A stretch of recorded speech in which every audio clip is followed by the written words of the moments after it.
The Wyoming wind does not blow. It hunts. It clings to a man's back, slips through his collar claws, at skin like a reminder that this land is not meant for the weak. Hank Mercer had lived with that wind for more than 30 years, long enough to stop flinching when it screamed across open ground, long enough to tell the difference between true wind and the scrape of worry against his chest whenever he thought about tomorrow. That morning he stood at the western fence, his hand gripping a length of worn wire. The old fence post gave a dry crack as he leaned his weight into it. From there he could see the valley stretched wide and bare without shelter. Hank narrowed his eyes when a thin line of dust lifted on the horizon. Not a storm. He knew the smell of storms. This was something else. Cattle moved in a steady line marked with the familiar brand of Pike & Co. He stood there a long time. No curses, no fist slammed into wood, just watching as if staring hard enough might make the numbers in his debt ledger shift on their own. Pike had bought his loan 3 months earlier. No demands. No men sent out. Just left everything hanging. Hank knew the law, knew that land out here did not belong to the one who worked it hardest, but to the one holding the right papers at the right moment. And he knew one thing even more clearly: a single man without family or a legal heir was easy to treat as temporary. That afternoon, Hank washed, changed his shirt, combed his hair. Not to look presentable. Only because the stagecoach was due and he needed to be there on time. His horse carried him into town along the familiar road. Low roofs came into view. Familiar eyes glanced at him, then away. Hank knew that look well. In this place, people measured one another more by what was about to be lost than by what was still held. The stagecoach arrived late. Rain began to fall as the wheels creaked to a stop at the station. Hank stood under the porch roof, his coat already darkened at the shoulder. When the door opened, there was no rush. The woman stepped down slowly, as if rain were not something to be avoided. Zaria Bennett stood upright in the wet yard. Her dark wool dress was muddied at the hem, old but carefully kept. She did not lower her head, nor did she look around for shelter. Her gaze swept the small scattered crowd and rested on Hank a beat longer. No question, no expectation, just a quiet acknowledgement. When Hank spoke her name, his voice went rough from the wind and from something else he could not put into words. Zaria turned back. The moment their eyes met carried no warmth, no romance, no softness, only two people standing at opposite edges of caution, measuring how much harm the other might be capable of. The first thing Hank noticed was her silence. Not a fragile silence, but one shaped by years of having to hold herself together. The first thing Zaria noticed about him was the way he stood half a step off, as if always leaving room to retreat. They did not shake hands. They did not smile. Hank only nodded and led her toward the second wagon waiting nearby. The rain fell harder. The dirt road softened underfoot. As Zaria stepped up, she slipped slightly. By instinct, Hank reached out his hand, touching her elbow to steady her.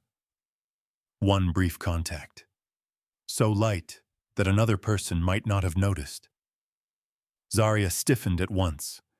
Her body reacted before thought could catch up. Hank felt it too. He withdrew his hand quickly, but not abruptly, like someone who had brushed against an open wound he had no right to examine. No one spoke. The rain filled the space between them. Hank climbed into the wagon first and sat opposite her, keeping a careful distance. Zaria folded her hands in her lap, eyes fixed outside, not turning toward him. The wagon rolled forward, leaving the town behind, like a reminder that there was no way back. Two strangers bound by a contract. No promises, no commitments beyond ink on paper. Outside, the wind continued its hunt. And somewhere beyond sight, a storm had begun to take shape, not loud but strong enough to change everything. Hank Mercer's house sat set back behind a line of low trees not facing the main road. It was small, tight-built from boards that had endured many seasons of wind. The door opened without a sound. The floor held no fresh stains. Everything placed so precisely, it felt almost cold. No bottle on the table. No shirt thrown over a chair. No trace of a man accustomed to taking up space. Zaria Bennett stepped inside and sensed it at once, though she did not speak of it. Hank removed his coat and hung it on a wooden peg by the door. He pointed toward the small room on the right, his voice low and even with no extra words. That was her room. Water was in the barrel behind the house. The kitchen was shared. He slept in the loft. No further explanation. He did not look to see whether she agreed. It was simply how he drew lines clear as marks in the dirt. Zaria nodded. She was used to places where questions were not allowed.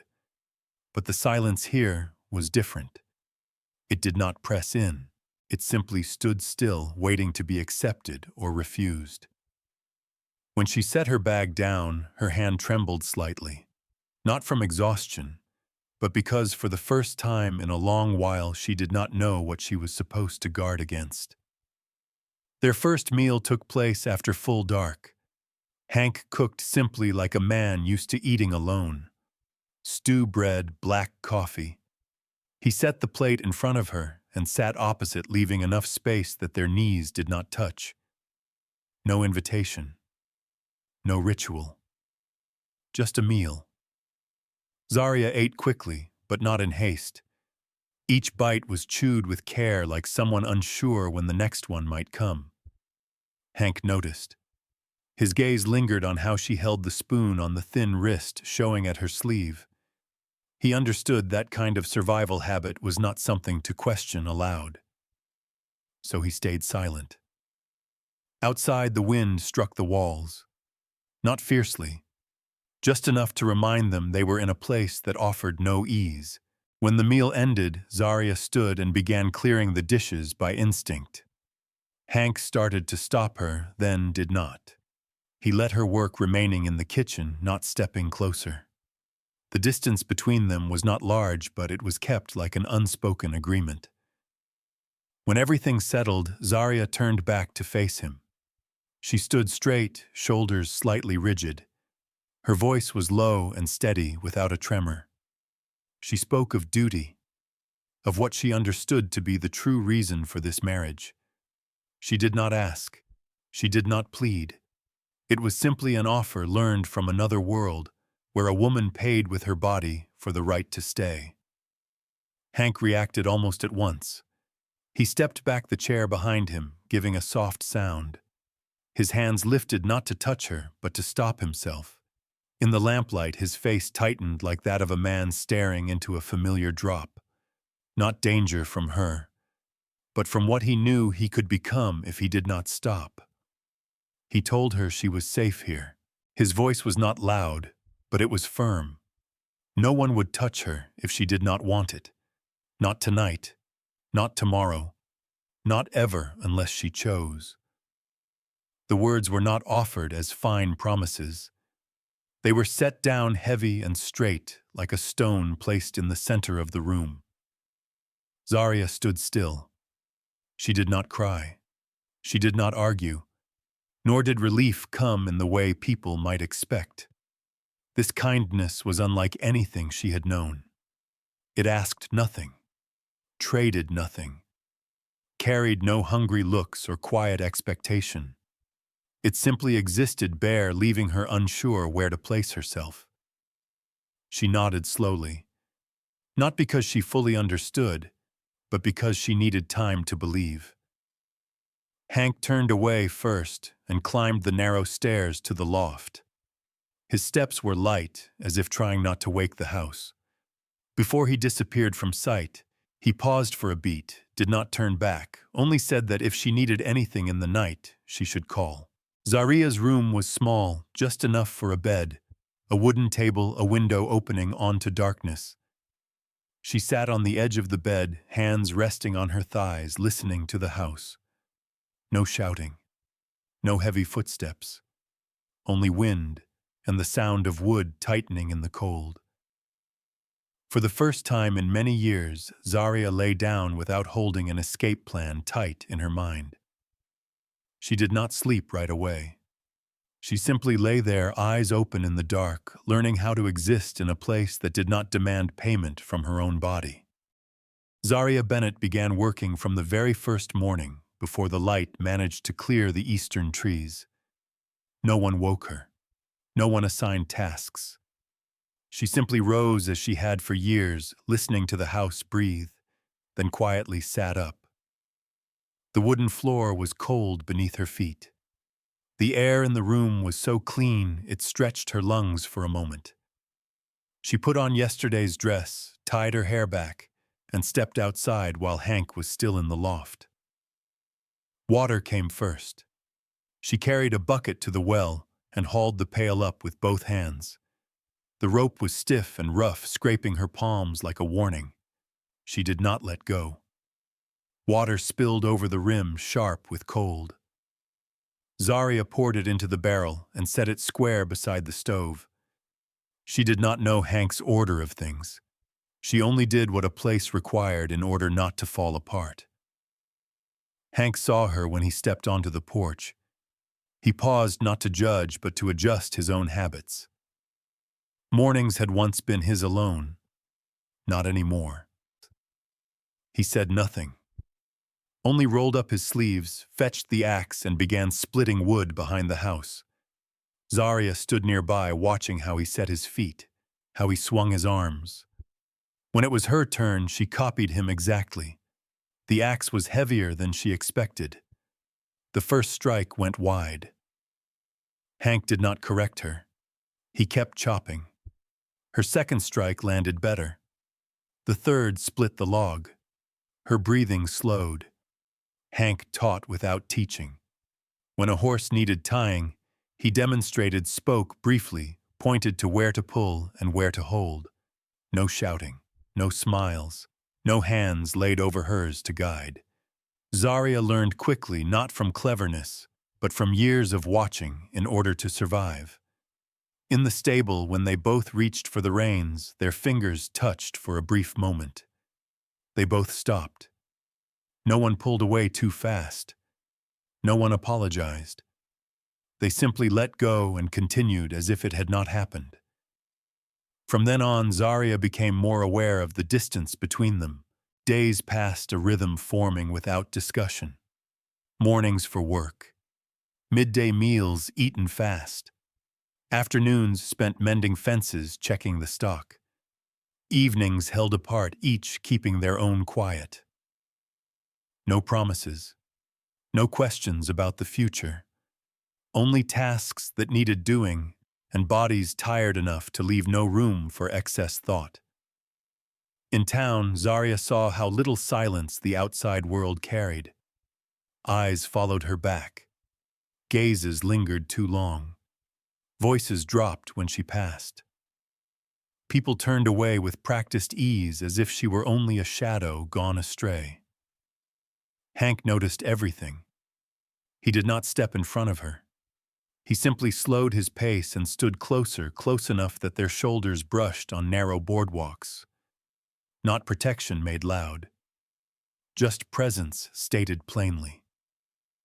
One afternoon they entered the general store. The smell of flour and sugar hung in the air. Zaria set a few items on the counter. The shopkeeper looked at her, then at Hank, then down at the scale as if nothing stood before him. He said there was no stock. His voice was even empty. Zaria stayed still. She knew that kind of refusal well.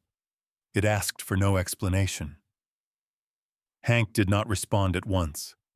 He opened his wallet and placed money on the counter. Not slammed, not tossed. Set down one coin at a time neatly. He looked at the shopkeeper, his voice low and slow, no higher than before. He said the amount was enough for what they needed. And if it was not, he would add more. There was no threat in his words. Still, the shopkeeper's hand trembled as he pulled goods down from the shelf. Zaria looked at Hank, then truly looked. Not as the man she had married for paperwork, but as someone who chose to stand straight without forcing another to bend. On the ride back, she said nothing. But when they stopped at the ranch gate, she slowed a step, letting her gaze rest on his back a moment longer. That night, Zaria was worn through. Her body ached, but not in a way that stirred fear. When she lay down, the day did not rush at her in fragments as it once had. Instead, small details remained: the way Hank set money on the counter, the way he stood near without taking space, the way he let her learn without pulling her hands into place. These things were not named. They gathered quietly like damp soil after rain, waiting for something to take root.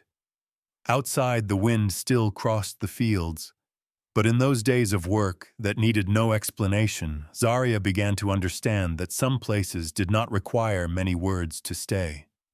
Only the will to work, and the choice not to leave. Zaria began to realize she was being followed on an afternoon that seemed otherwise ordinary. Not with her eyes, but with her body. The skin at the back of her neck tightened as she passed the narrow street leading to the post office. Footsteps behind her slowed when she stopped, then resumed when she walked again. She did not turn around.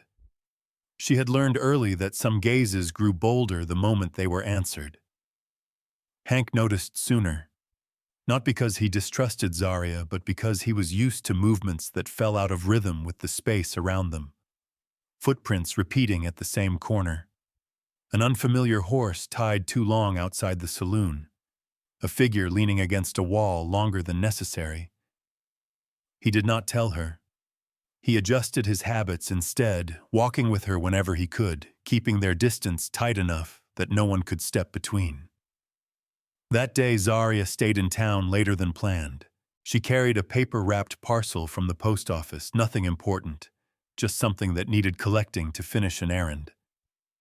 When she turned into the narrow alley behind the general store, the smell of liquor arrived before the man. He staggered, his hand reaching faster than she could react. The pull was not strong, but it was sudden enough to knock her off balance.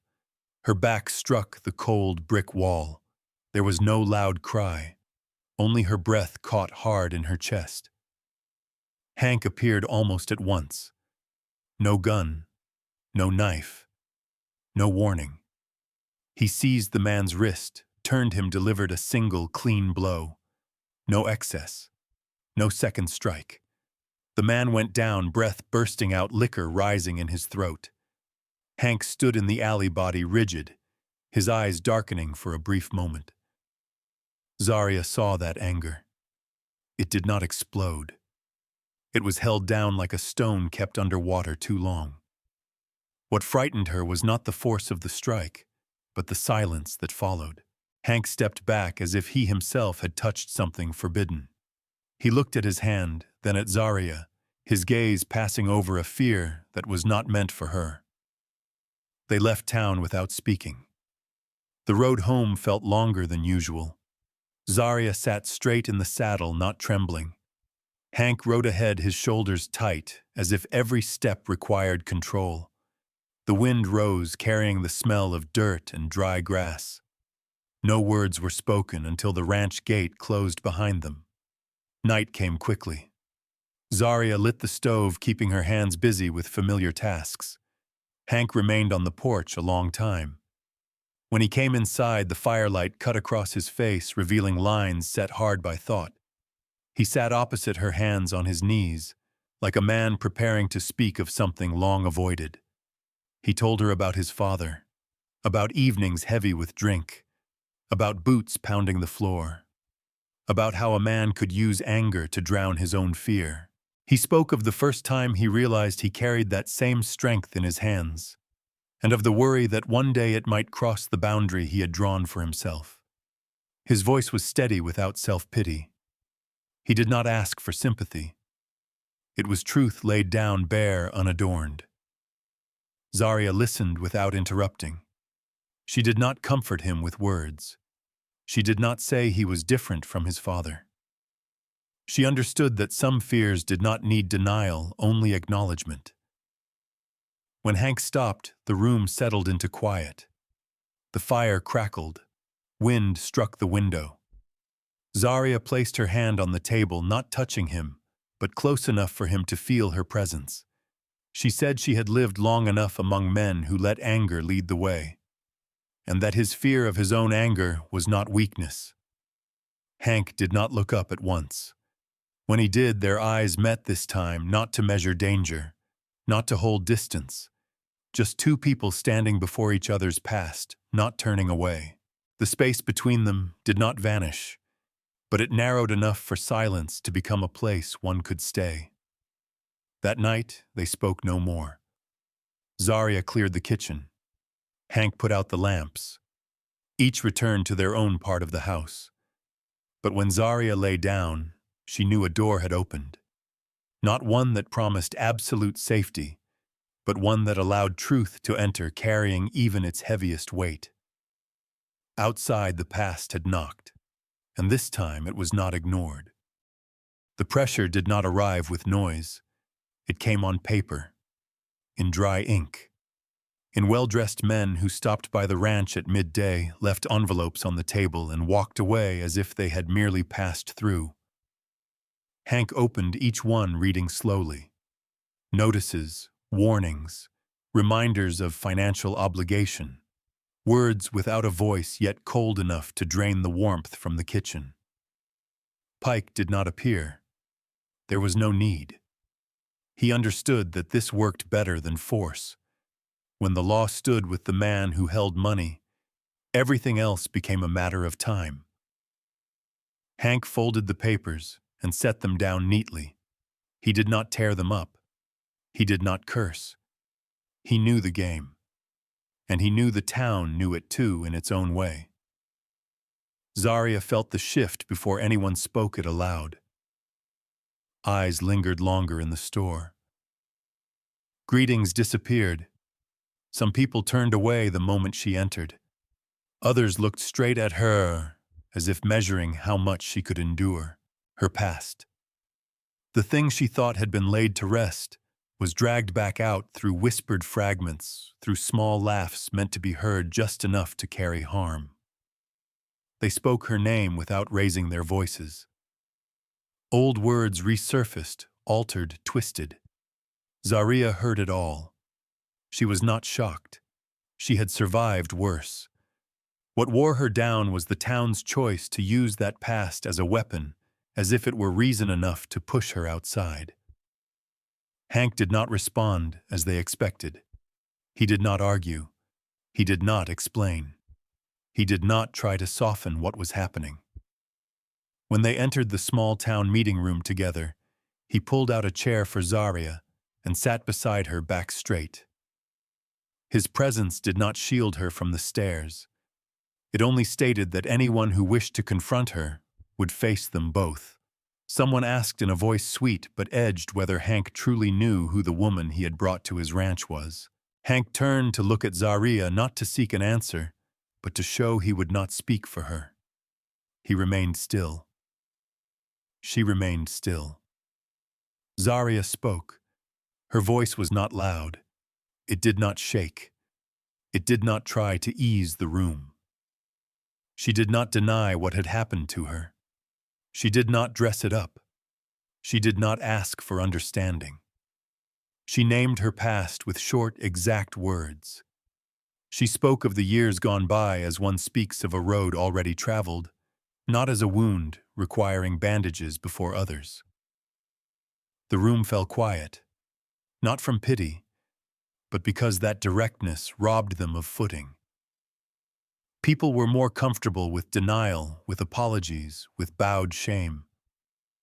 Zaria, standing upright, unavoiding, left those who wanted to use her past with nothing to hold. Some scoffed. Some shook their heads. Some turned away, unwilling to look straight at a truth that refused to bend. Hank did not move. He listened to every word. He felt the tension tighten in the air, the kind that could tip into violence if given the smallest spark. but no one exploded. Pike did not want that yet. There was no need. After the meeting, rumor traveled faster than wind. Stories were retold, each version altered. Zaria did not react. She worked as usual, hauled water, tended the horses, mended the fence. Hank noticed she spoke less, but she did not close herself off. She still met eyes when looked at, still walked into the store when needed, even as more backs turned away. One afternoon, as they led the horses out to the back pasture, Hank slowed, letting Zaria walk alongside him. Their shoulders touched. She did not step away. He did not pull back. It was not defiance, just a small confirmation, enough for both to know they were not standing alone. Pike sent more papers, more detailed. Accompanied by a message carried mouth to mouth, things would be easier if Hank chose to yield. Hank read them, then set them aside. He did not tell Zaria right away, not to hide it, but because he knew she would not want protection from the truth. When he handed the papers to her, Zaria read slowly and folded them with care. She did not ask what he would do. She only said that the town had chosen its enemy, not because they hated her, but because it was easier to hate someone who did not belong. Hank looked at her and saw within that weariness a resilience he had never known. She did not need him to promise that everything would be fine. She only needed him to stand there in the right place when eyes turned their way. That night the ranch was quiet enough to hear the wind slip through the gaps in the wood. Zaria sat at the table mending a frayed seam. Hank repaired a saddle. No one spoke of Pike. No one spoke of the town. But they both understood that from this point on, they were not simply living on this land.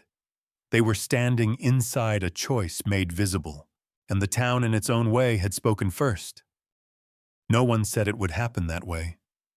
Zaria left town as the sun slid low. Its light stretched thin across the ground like a narrow thread. She rode alone because Hank stayed behind to check papers at the postmaster's office. The road back to the ranch was familiar enough that she did not think about it until the sound of hooves behind her failed to keep its distance. She did not turn around, not because she was unafraid, but because fear had long since become recognizable. When a rough hand yanked her arm sideways, the world tipped for a breath. There was the smell of liquor. A voice close to her ear whispering about a warning about someone who had gone too far. Zaria did not scream. She held her balance, drove her elbow back, just enough to create a small space, small enough only for breath to return. Hank arrived like a counterwind.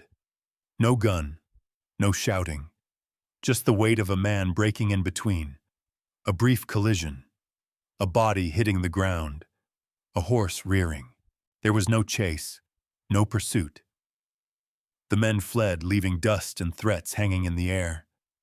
Hank stood there, chest heaving, his hands shaking so badly he had to grip the reins to keep himself still. Zaria saw the collapse in the way he bowed his head. Not because she had nearly been taken, but because he had touched the boundary he had always feared. They returned to the ranch in silence. Night fell fast. The wind struck the porch as if trying to drag whatever remained outside with it. Hank entered the kitchen and paced back and forth like an animal trapped in a space too small. His words came broken about wanting to burn things down to end it, to leave no chance for anyone to ever lay hands on her again. His voice rasped on the last words. Zaria did not interrupt. She set her wet coat aside, washed her hands, dried them. Slow movements, deliberate. When she turned back, Hank was leaning against the table, had lowered his hands, opening and closing as if he feared them. She stepped closer. Not quickly. Not touching at first. Just close enough for him to know she was there. Zaria said that if he went further, if he killed, if he burned, then the first thing lost would not be Pike or the town. It would be the man he had fought to keep himself from becoming. Hank lifted his head. His eyes were red, not from tears, but from restraint. Zaria placed her hand on his chest. Her palm was warm steady. His heart hammered beneath it like an animal not yet tamed. She met his gaze without flinching, without softening her voice. She asked one question, not as a plea, but as a choice laid bare. "Would you stay with me?" The question hung between them without retreat. Hank did not answer with words. He placed his hand over her wrist, not gripping, only holding, as if asking back through touch. "Are you certain?" Zaria did not pull away. She stepped half a pace closer. The distance vanished.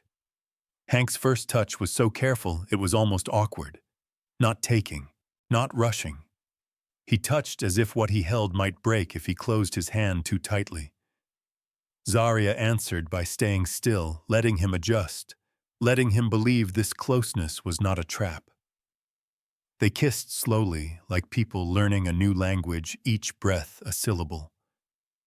That night held no violence, no gestures meant to prove anything. Only consent spoken through silence, through touches that knew when to stop. Hank stopped the instant Zaria hesitated, even for a beat. Zaria moved forward when she felt him pull back so space would not turn into a void. They learned to listen to each other through the smallest signs. When it was over, they lay side by side, neither turning away. Zaria rested her head on Hank's arm. He did not tighten his hold. He simply let it be. Their breathing evened out. Outside, the wind eased as if it too had learned when to stop. Hank spoke very softly, as if to himself that he would stay. Not from duty, not from fear of loss, but because he chose to. Zaria did not answer. She closed her eyes, her hand returning once more to his chest, where his heart had found a new rhythm. A night that needed no permission. No permission from the town, from papers, from the past. Only a choice spoken and kept. And in that quiet, they no longer stood on opposite sides of the storm. They stood together at the very center of it. After that night, there was no special mourning to mark it. No awkward glances. No spoken confirmation. Only the rhythm of life shifting into a different space, quiet but unmistakable, like water changing course, without making a sound. Zaria rose early as usual. She lit the stove, set the pot on, listened as the fire caught evenly. Hank came down from the loft, while the sky was still dim, paused at the kitchen doorway for a single beat long enough to register one another's presence, then went to fetch his coat. No one asked what the night before meant. They both understood that asking could make things more fragile than they needed to be. Work began as it always had. But something was different. They stood closer. Not always side by side, just close enough that when one needed something, the other was already there. Zaria no longer stayed behind to observe. She stepped forward when required, decided quickly, worked with certainty. Hank no longer carried the weight of a man who had to shoulder everything alone. He divided tasks with a nod, with a look, with trust that did not need explaining. In the stable, they worked like two pieces tested through repeated contact. Hank checked hooves.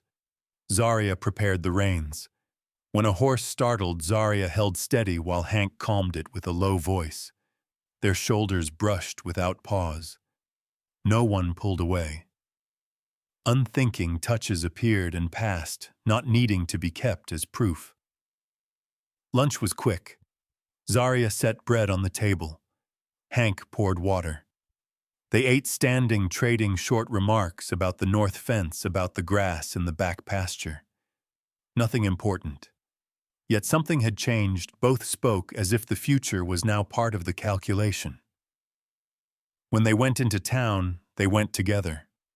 No hand-holding, no display, just matched steps. Eyes still followed them, still weighed them, but the space to slip between had vanished. At the general store, the clerk greeted Hank first, then looked to Zaria. She returned the nod unflinching. Hank angled himself slightly, making room for her at the counter.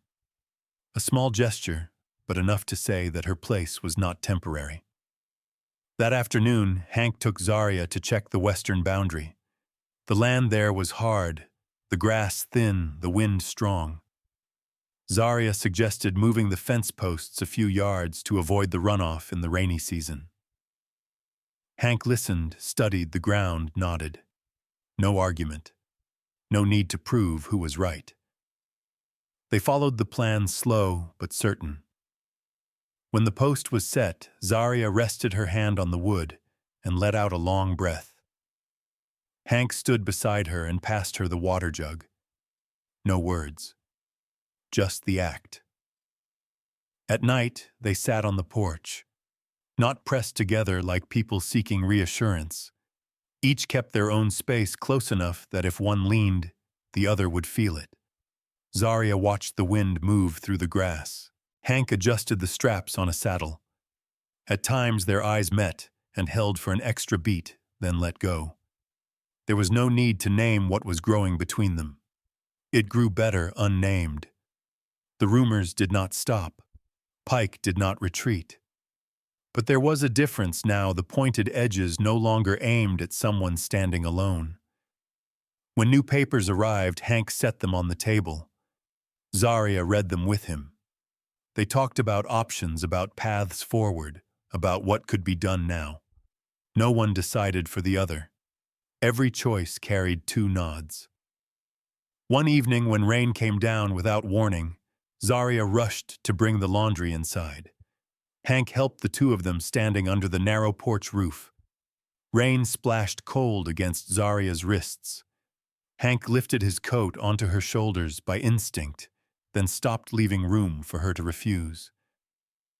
Zaria pulled the coat closer without looking at him. The gesture was not display. It was trust, settled enough not to need permission. Inside, the lamplight was steady. Zaria hung the coat. Hank closed the door. A pause settled, not heavy, just a shared breath. Hank said he would check the hay shed in the morning. Zaria said she would go with him. No one asked why. That night they did not lie side by side. Not from retreat, but because they both knew connection did not need repeating to be proven. Zaria slept more soundly. Hank woke once, listened to the wind, then slept again, knowing that if anything came, he would not be the only one to rise. When they became a team, there was no announcement, no new lines drawn in words, only the daily work done better, because no one carried it alone anymore. And in that rhythm, trust formed like packed earth, unseen, but firm enough to hold every step that followed. Zaria did not speak of it the moment the first thought appeared. She kept it in her mind, like a grain of sand, small enough to ignore for a while, but irritating enough not to forget.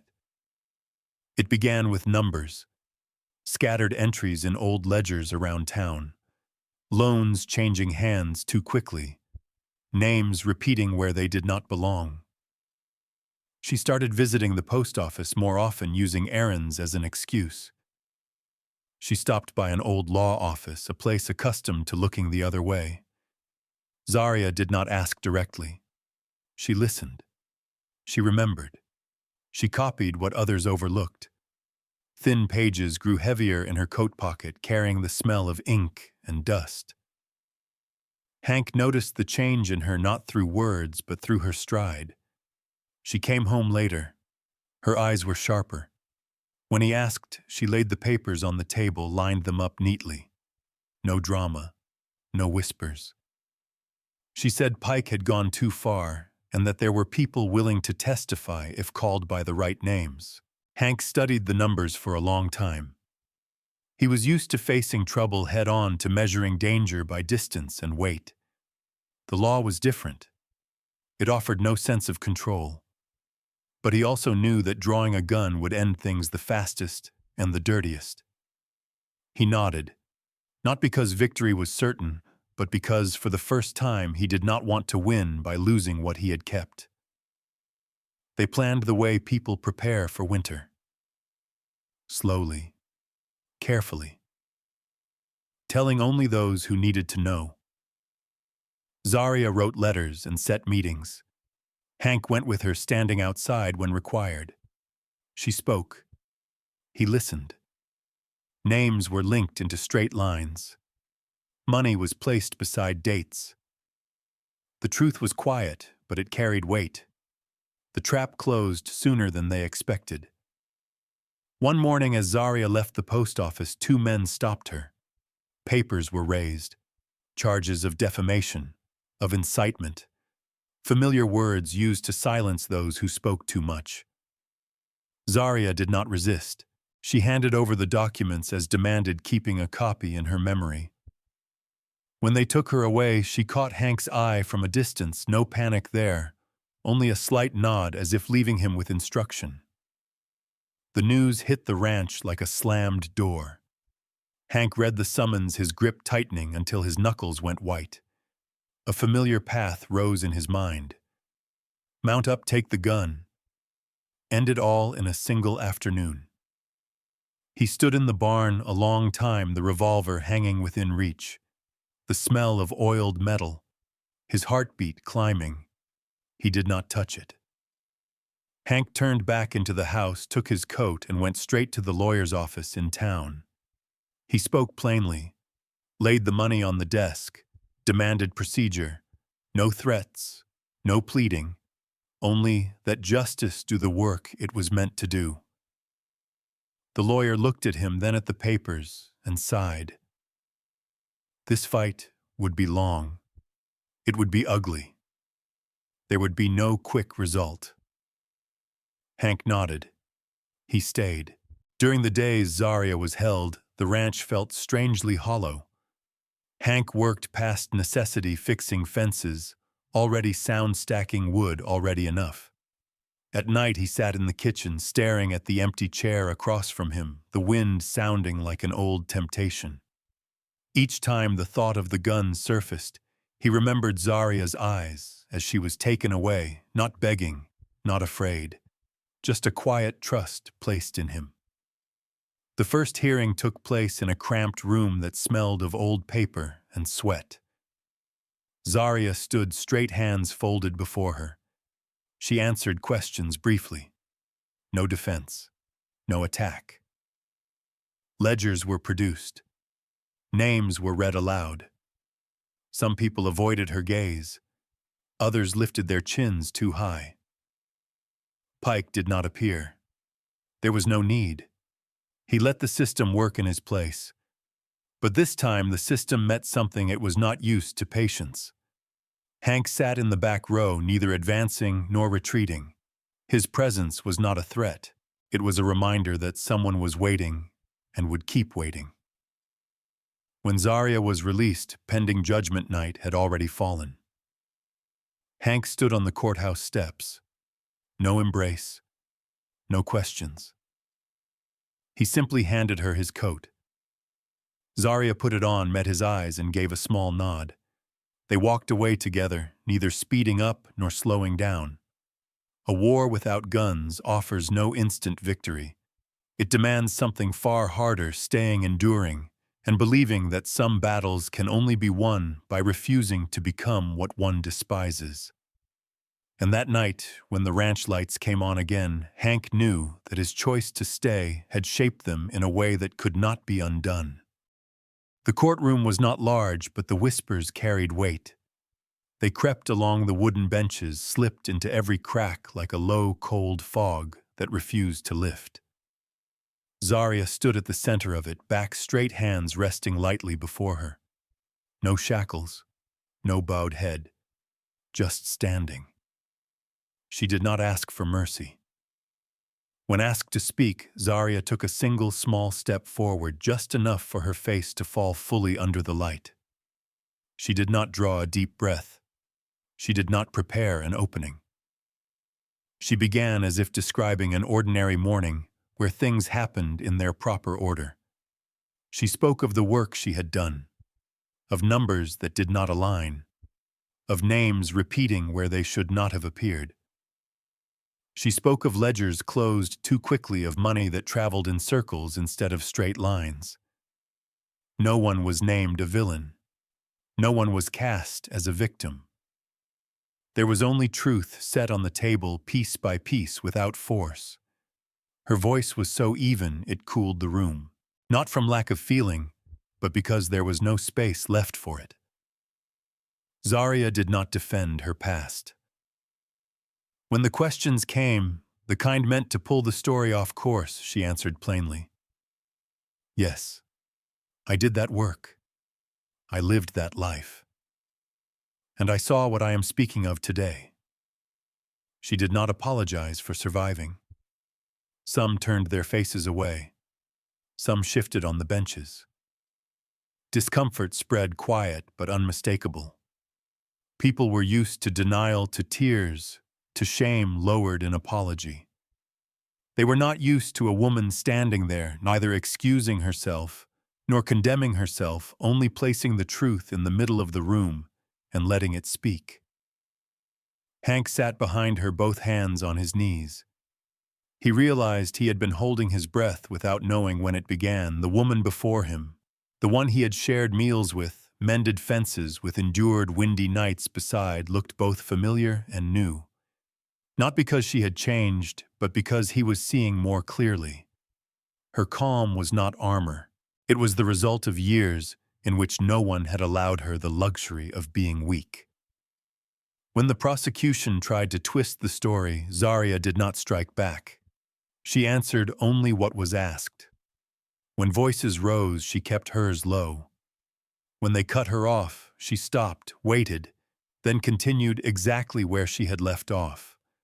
No extra words, no retreat. There was a moment when her eyes met Hank's. Just a brief beat, not seeking rescue, only confirmation she was here, and so was he. Hank nodded almost imperceptibly. He understood that his place in this room was not to shield her, but to remain steady so she would not stand alone with the cost of telling the truth. When Zaria finished, there was no climax, no closing statement. She simply stepped back and placed her hands where they had been. The courtroom fell silent. This silence was different from before. It was heavier because it had been filled. The judge lowered his gaze to the papers. Ledgers were passed along. Names were read again. No one declared victory. But something had shifted. The weight no longer rested on Zaria's shoulders alone. The session recessed. Zaria was led outside. As she stepped down the courthouse stairs, the slanted afternoon light softened the exhaustion etched into her face. Hank moved to her side, not touching, only standing close enough for her to know there was space where she could breathe. He looked at her as one looks at a stranger, not from lack of recognition, but from respect finally finding its language. This woman did not need anyone to speak in her place. She had stood in the courtroom and held the truth like a pillar. And Hank understood with absolute clarity that whatever the final judgment might be, there were things no one could ever take from her again. The fire came without warning. It began at the western hayshed where the wind cut hardest at night. At first, there was only a faint, scorched smell like grass burned too long. Hank knew before he saw it, an instinct forged by years of land and danger. When the orange glow flared in the distance, he was already on the porch, boots half on lantern gripped tight. Zaria followed without asking, coat on hair tied running in the same rhythm. The fire spread fast. Wind fed it until it hissed, carrying sparks over the fence like swarms of glowing insects. Hank shouted short, clean orders: move the cattle back, haul water, keep distance. Zaria obeyed without missing a beat. They moved like people who had trained for this, though they never had. Then the figure appeared. Not many. There was no need.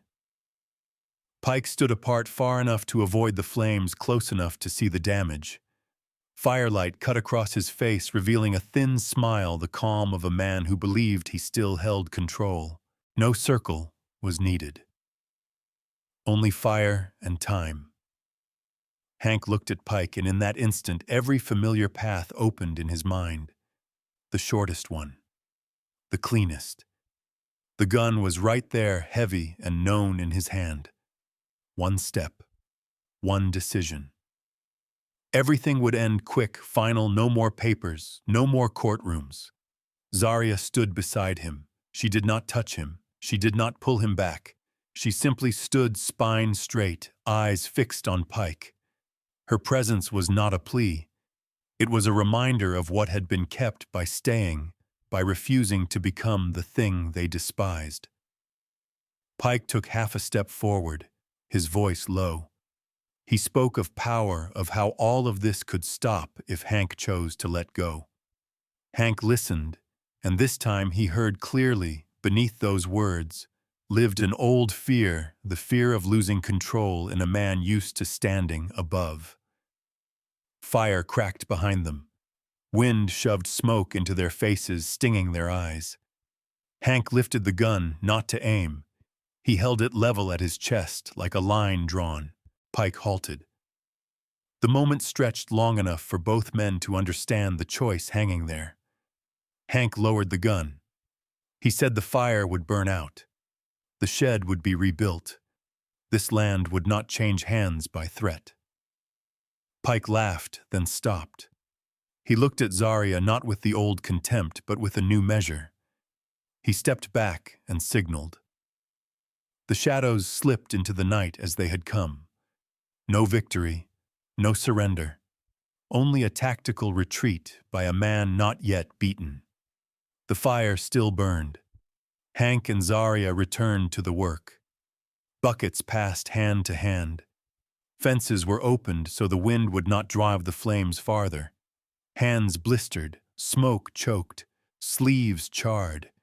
They worked until the orange dimmed, until only embers remained, and the air hung heavy with scorch.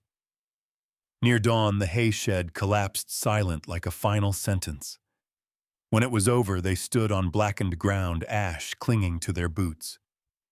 Zaria breathed slowly, her shoulders lowering. Hank looked around, loss made plain, but not despair. He turned to her, and this time took her elbow firm, not withdrawing. Zaria closed her hand over his, answering, with the lightest squeeze. The fire took wood and hay. It did not take people. It did not take the choice that had been kept whole. And when the sun rose over the scorched earth, Hank knew that in some battles, victory is not measured by who falls, but by who remains standing unburned by their own fire. The ranch was no longer whole. The western hay shed was reduced to scorched ground, the smell of burn clinging to the wind for days afterward. A stretch of fence lay down. One corner of the barn needed rebuilding. Everything stood clear on the first morning after the smoke lifted losses that could not be denied, gaps that could not be ignored. But the land was still there. The papers came back stamped slowly and official. Pike was taken in, not with spectacle, but in the quiet of a system turning back on itself. The names Zaria had spoken were spoken again in public. The numbers no longer sat still in ledgers. No one celebrated. There was only a lightness, like a burden eased from shoulders long used to carrying it.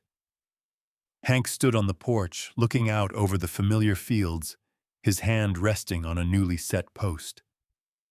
He did not speak of victory. He spoke of fixing the barn before the rains came. Zaria nodded. She listed the work reordered. It counted the days. The rhythm returned, not as it had been, but as something steadier taught by survival.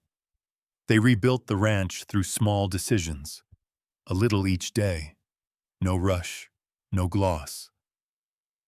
Zaria measured ground and marked where to replant. Hank hauled timber, drove nails, checked hooves. Unthinking touches returned, passing a bucket, steadying a ladder, handing over a hammer light and timely. No one said they had become a family. They lived as if it were quietly taking shape. The boy appeared on a still afternoon. He stood at the gate, a worn cloth bag in his arms, eyes direct but wary. He did not ask. He did not explain. He simply stood like someone who had learned that some places required waiting to be named. Zaria opened the door. She did not ask where he came from. She did not ask why he was alone. She only asked if he was hungry. He nodded very slightly. Hank stood behind her, looked over her shoulder, then nodded too, a short nod, enough for the decision to pass. The first meal was quiet. The boy ate slowly, carefully, like someone unsure when the next one would come. Zaria added more bread when his plate thinned. Hank poured water. No one taught him how to say thank you. No one asked him to tell his story. They let him stay by not pushing him away.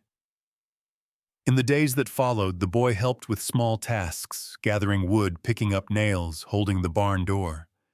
Hank showed him where to grip the hammer and said little. Zaria showed him how to tie a clean knot, demonstrated once, then let him try. When he got it wrong, they corrected by doing it again, not with reproach. He learned quickly, not because he was gifted, but because here mistakes did not mean abandonment. The town's tone shifted slowly, not all the way, but enough. People stopped by the ranch to buy hay when needed. Some stood at a distance, looked then left. Zaria did not seek approval. Hank did not ask for apologies. They had enough work to do, enough people to tend. One evening, as the lamplight softened, the boy fell asleep in a chair. Zaria draped a coat over him. Hank stood watching a hand on the chair back, saying nothing. The moment needed no name. It stood firm like earth just filled in.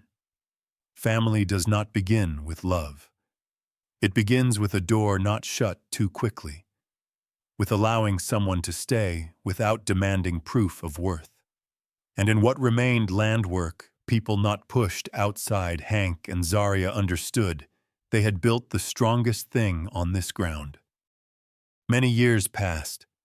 The Wyoming wind still crossed the grasslands, still followed the old paths, still tapped lightly against the wooden porch each morning. But it no longer hunted. It passed through like a habit that had learned how to slow down. The house did not change as much as people might think. It was still the low wooden porch, the old scratches left uncovered. The windows were still opened each morning to let the wind in without needing a reason. If there was one difference, it was the front door. It was rarely closed all the way. Not from carelessness, but because this place had learned to leave space for others to step inside. Zaria sat on the porch, her back against a wooden post, hands resting on her lap. Hank sat beside her shoulder to shoulder. No one spoke. There was no need. The years had taught them that some things exist better in silence. Hank's hand slid slightly, touching Zaria's. No grip. No holding. Just a familiar point of balance, enough for both of them to know they were where they belonged. In the yard, two children ran circles around a young tree, one planted after the fire years ago. They laughed loudly, stumbled, then got back up on their own. There was no shouting, no panic. Zaria watched them, her gaze softening. Hank tilted his head, following each step, intervening only when needed. They both understood that the best protection sometimes meant allowing. The house was not wealthy. There was no excess, nothing kept to prove anything. But the stove always held fire. The hay shed held enough for winter.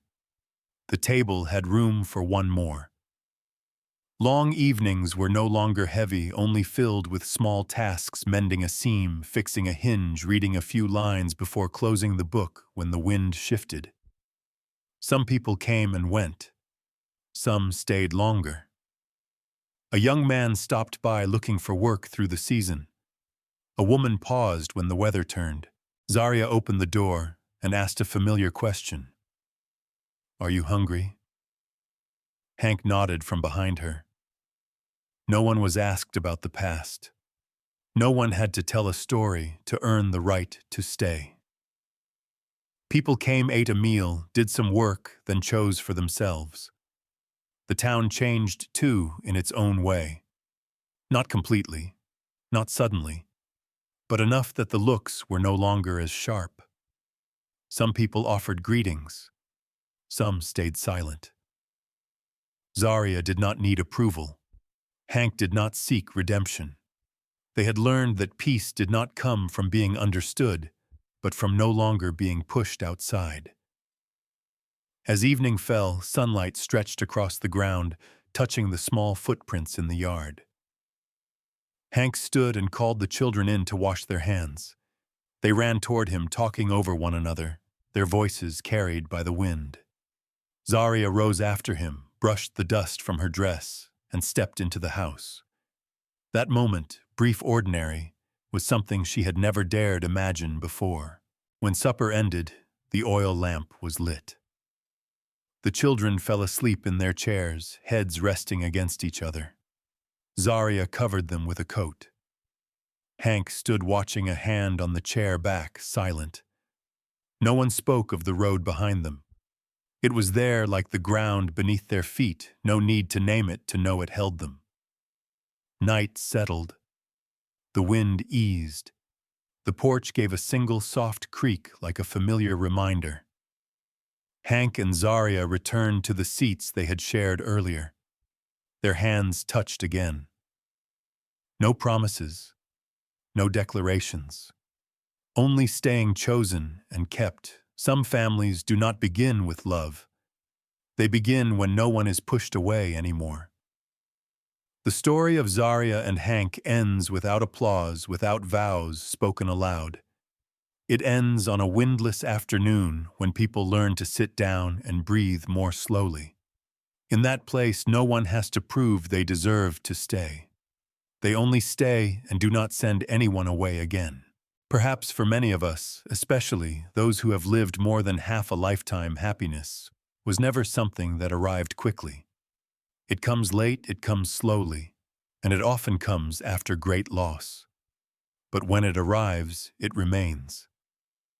Like a small lamp in an old kitchen, not bright, but enough that no one has to walk in the dark.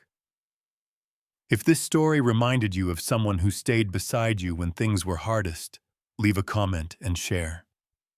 If you found yourself somewhere in these quiet pages, press like to let us know you are still here with the story. And if you wish to keep walking with gentle, unhurried stories like this one, don't forget to subscribe to the channel. We are truly grateful for your presence.